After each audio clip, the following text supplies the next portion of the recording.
Selamat pagi para netizen dimanapun kita berada. Salam inspirasi bagi kita semua ya. Haters dan para termul-termul, kejang-kejang begitu kan ya. Ketika Anies Baswedan ya jadi penasihat kerajaan Arab Saudi. Wih. Ini bukti nyata bahwa kualitas dan gagasan permanen ya dan orang-orang yang smart begitu kan ya itu tidak bisa ya dibungkam dengan berbagai hal, tidak bisa. Mereka tetap diperlukan. Yang namanya ilmu tidak bisa ya dibuat-buat begitu kan ya. Yang namanya gagasan permanen itu tidak bisa dibuat-buat ya. Kenapa? Karena begini alasannya, dari Arab Saudi mempertimbangkan Anies Baswedan jadi penasehat kerajaan ya, karena Anies Baswedan sudah terbukti mengelola DKI Jakarta. Tatanan di DKI Jakarta. Wih. ini ini bikin kejang-kejang para pendukung-pendukung termol dong.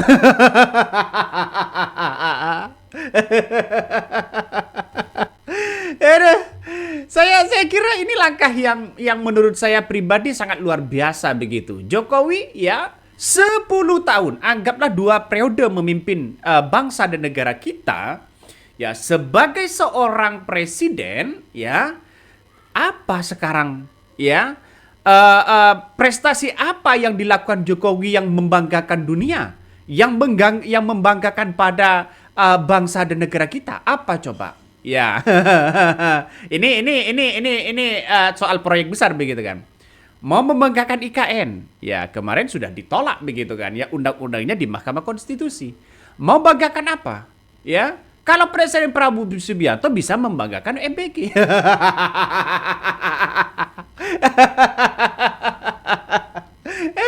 Inilah bedanya begitu kan. Pemimpin itu sangat-sangat luar biasa. Sosok Anies Baswedan walaupun dikritik habis-habisan di DKI Jakarta, tapi Anies Baswedan tetap berjalan. Apa kata Anies Baswedan? Yang penting membangun bangsa dan negara, biar itulah yang menjawab, biar itulah yang membicara. Ya, walaupun kader-kader PSI banyak kritik pada waktu itu, begitu. Jadi artinya apa? Artinya ini langkah dari Anies Baswedan ini ya sangat luar biasa begitu kan. Memberikan bagaimana tata kelola yang baik yang dilakukan oleh Anies Baswedan ya di DKI Jakarta. Dan ini merupakan contoh bagaimana Anies Baswedan membangun. Wajar dong sekarang kalau Anies Baswedan ya dipinang jadi penasehat kerajaan. Ya kan? Ini menurut saya ini sangat luar biasa sekali begitu ya. Penataan kota di Jakarta pada waktu kepemimpinan Anies Baswedan dikritik habis-habisan. Ada saja ya salah-salah di mata mereka begitu. Selalu saja yang dihujat oleh orang-orang itu aja begitu kan, untuk menjatuhkan citra Pak Anies Baswedan, sampai mereka nyewa buzzer, nyewa sana sini, buzzer berkeliaran dan sebagainya. Tapi sekarang para buzzer-buzzer itu pecah kongsi, banyak yang justru memilih Anies Baswedan dan terbukti jawabannya. Aduh. Ya, artinya apa? Artinya para buzzer-buzzer dulu itu gagal total memframing jahat kepada Anies Baswedan, ya. Inilah kalau orang punya gagasan, ya.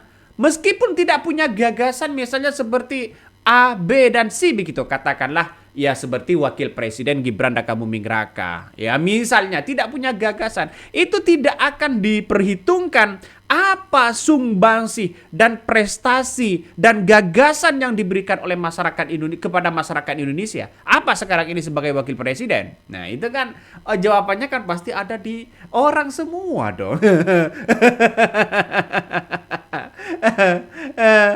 Tapi ternyata ya pekerjaan Anies Baswedan yang tulus begitu kan, ini tidak sia-sia, justru menghasilkan sebuah karya yang sangat luar biasa, mendapatkan apresiasi yang sangat luar biasa dan setinggi-tingginya, ya, membungkam mulut orang-orang yang selalu nyinyirin, ya, yang nggak perlu membalas dengan hujatan-hujatan yang sama. Ya, biarkan mereka menggonggong begitu kan. Ya, seenaknya. Cukup dijawab dengan prestasi yang membanggakan ya oleh Anies Baswedan. Nah, apa yang mau dibanggakan begitu kan? Banyak. Tata kelola yang baik. Bagaimana Formula E ya? Bagaimana sumur resapan? Bagaimana A, B dan C, masih banyak di situ begitu kan. Apalagi kepemimpinan dari seorang Jokowi 2 periode begitu. Apa yang mau dibanggakan oleh prestasi yang dilakukan oleh seorang Jokowi? Misalnya begitu kan. Ayo kita bandingkan. Ayo kita bandingkan. Lebih banyak janjinya atau banyak yang sudah direalisasi. Nah, itu kan yang menjadi pertanyaan begitu kan. Ya, bukan dapat penghargaan ini, dapat penghargaan itu dan sebagainya ya. Orang-orang pasti sudah tahu begitu kan ya. Jadi artinya apa? Artinya sangat-sangat luar biasa sekali sosok Anies Baswedan ini begitu kan ya. Ini langkah yang bagus ya bagi Anies Baswedan. Kalau orang sudah punya gagasan, ya itulah begitu kan ya, untuk dibungkam ya oleh rival-rival politik mereka begitu. Artinya apa? Artinya Anies Baswedan kan tidak punya jabatan, hanya menjadi gubernur DKI Jakarta. Itu sangat menjadi popularitas. Elektabilitasnya sangat tinggi, sangat luar biasa begitu. Sangat disegani. Itulah kalau punya ilmu secara permanen, bukan omon-omon ya. Jadi sekarang ini kalau kita berbicara omon-omon ya banyak sekali dong. Nah, selama ini Anies Baswedan ya diledek oleh capres gagal ya dan dianggap bahwa pengangguran.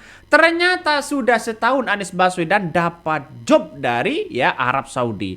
Anies Baswedan diangkat ya Kerajaan Arab Saudi sebagai anggota Dewan Penasihat Royal Commission for Riyadh City ya atau RCRC ya.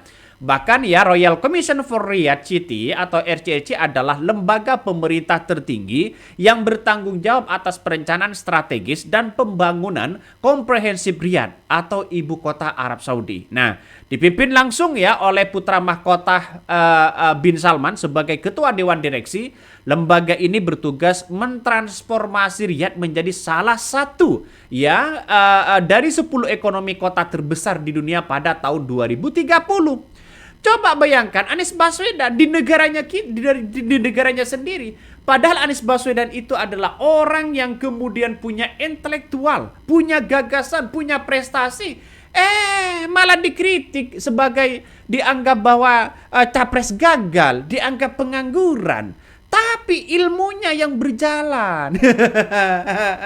Berbeda dengan mereka-mereka yang sono tuh, ya. Jadi memimpin bangsa kita dan negara kita 2 periode hanya sibuk masalah soal ijazah. Ini kan artinya apa? Masalah sibuk soal ijazah sana sini, klarifikasi sana sini. Ya, para pendukung-pendukungnya banyak yang ngotot sana sini begitu. Itulah kalau tidak punya narasi. Itulah kalau orang tidak punya gagasan secara permanen. Apa yang mau dibanggakan? Tidak bisa dong. Dan pada akhirnya apa? Sibuk bulet konfirmasi ini, verifikasi ini ya. Ya disuruh tunjukkan ijazahnya. Bulet. Aduh. Inilah ya mengapa di Indonesia itu sekarang ini begitu kan ya nggak maju-maju begitu. Saya katakan nggak maju-maju kenapa? Karena orang-orang pinter itu ketika mengkritik dianggap oposisi. Ya, diberikan solusi dianggap oposisi, diserang, dimatikan langkahnya begitu. Itu tidak boleh begitu kan, ya. Di negara kita coba kita lihat dengan sejarah-sejarah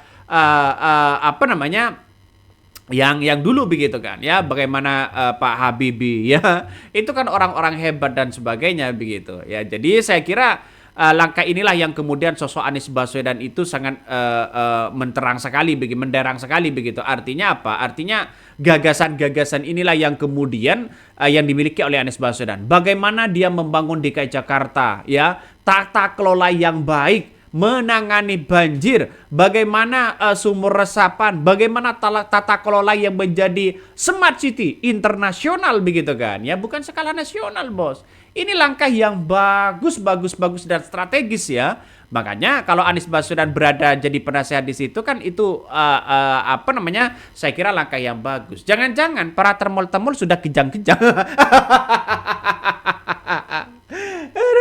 Aduh, makanya tidak kepintaran seseorang itu, ilmu itu tidak bisa dibohongi oleh siapapun begitu. Artinya ini apa namanya sudah jelas begitu kan ya. Kalau sudah punya ilmu dia akan diangkat derajatnya.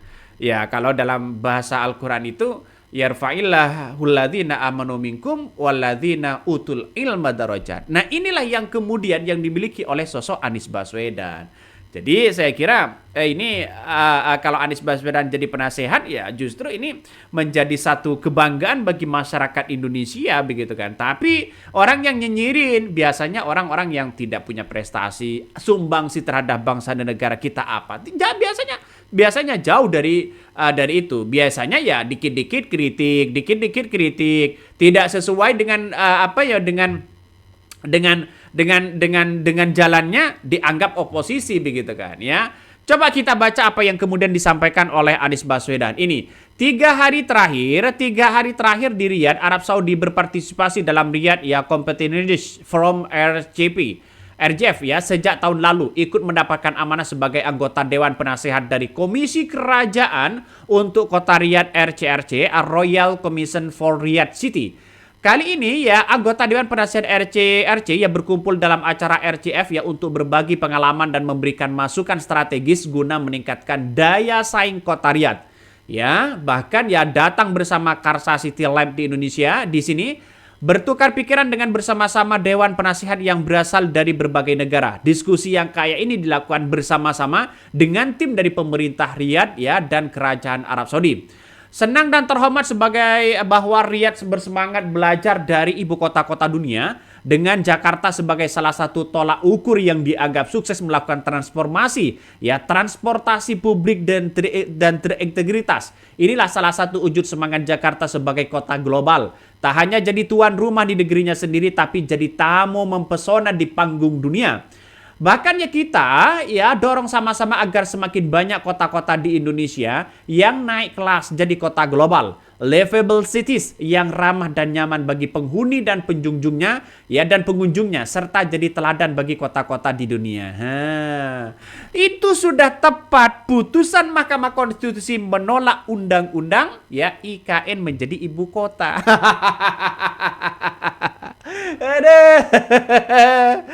Aduh, apa yang mau dibanggakan begitu kan? Ada nggak ya yang dilakukan Anies Baswedan itu mangkrak? Ada nggak? Nggak ada begitu. JIS begitu kan? Stadion JIS, ya. Terus kemudian Formula E, terus kemudian tata kelola yang baik begitu kan? Itu sangat luar biasa. Jadi saya kira kalau Anies Baswedan jadi presiden, saya kira bagaimana Indonesia itu akan lebih maju begitu kan. Dibandingkan ya ada orang yang kemudian memimpin 2 periode, tapi prestasinya tidak ya jarang dirasakan oleh masyarakat begitu kan. Dan bahkan setelah menjadi seorang mantan begitu kan. Ya masa sibuk soal ijazah tok begitu. Masa soal sibuk masalah hal-hal yang kemudian bermanuver sana sini begitu. Tidak bisa begitu. Ambisi kekuasaan itu sudah bisa kelihatan begitu kan ya. Jadi saya kira masa negara kita, cobalah masyarakat Indonesia buka hati dan pikiran ya. Sekarang masyarakat Indonesia ini ya jangan lalu kemudian ayolah kalau ada orang yang ingin membanggakan bangsa dan negara kita, ayo kita sama-sama mendukung itu begitu kan, ya. Memberikan koreksi siapapun begitu. Jadi bukan anti kritik. Anies Baswedan di Pilkada DKI Jakarta tidak pernah anti kritik sedikit pun. Malah ini memberikan seluas-luasnya. Artinya apa? Artinya bahwa langkah ini langkah yang kemudian ya inilah negara demokrasi begitu kan, ya. Coba kita lihat saja ijazahnya saja begitu kan ya, bulat untuk ditunjukkan kepada publik begitu ya. Apalagi begitu kan ya. Kalau ada orang yang kemudian mengkritik dikit-dikit dianggap sebagai oposisi begitu. Ini kan ngeri-ngeri sedap ya. Ini ngeri-ngeri sedap. Nah, ada satu bagian dari obrolan Anies Baswedan saat saya melihat podcast Akbar Faisal begitu kan, yang menurut saya paling jarang dibahas tapi paling penting untuk dipahami semua. Ya, soal kenapa Oposisi di Indonesia itu bukan sekedar pilihan yang tidak nyaman, tetapi pilihan yang bisa menghancurkan bisnis dan hidupnya seseorang. Prabowo sendiri pernah mengaku itu begitu kan. Ya, Anies menyebutkan secara eksplisit Prabowo itu pernah menyampaikan bahwa ketika tidak berada di barisan pemerintah, kegiatan usahanya mengalami kesulitan. Ini bukan gosip loh begitu kan. Ini pengakuan langsung dari seseorang yang sekarang menjadi seorang presiden bahwa sistem ini memang tidak ramah kepada mereka yang memilih berada di luar lingkar kekuasaan. Caranya harus mematikan itu begitu. Ya, tidak ada edaran secara resmi begitu. Jangan layani pengusaha yang mengkritik pemerintah. Tidak ada instruksi tertulis yang bisa dijadikan bukti. Tapi semua orang di dalam sistem tahu bagaimana cara kerjanya begitu kan? Ya. Ini kan sudah kita kelihatan sekali begitu. Anies Baswedan untung tidak punya bisnis besar. Kalau mereka punya bisnis besar, saya yakin mereka akan dihancurkan begitu kan. Bagaimana nasib Surya Paloh hari ini gara-gara mendukung Anies Baswedan bisnisnya tidak jalan? Bagaimana ketika Prabowo menjadi oposisi pada waktu itu di tahun 2017 2019 begitu kan ya. 2000 ya segitu begitu kan. Itu bagaimana bisnis mereka begitu. Dan itu sudah diakui oleh Presiden Prabowo. Di Indonesia mengapa tidak maju? Karena serangnya seperti itu begitu kan. Ya, dikit-dikit ya bisnisnya dihalangi, dihancurkan dan sebagainya begitu kan. Ya, dengan berbagai cara hal. Nah, inilah yang harus kita pikirkan rakyat Indonesia bersama begitu kan. Artinya saya kira bahwa mengapa investasi orang-orang yang berinvestasi di Indonesia itu tidak berani lagi begitu kan ya, semakin kabur begitu karena kepastian hukum yang ada di Indonesia saat ini begitu dipertanyakan ya, ada korupsinya, ada kong kali kongnya, ada ini. Kapan mau maju bangsa kita begitu kalau seperti itu? Ujung-ujungnya pajak. Rakyat pun harus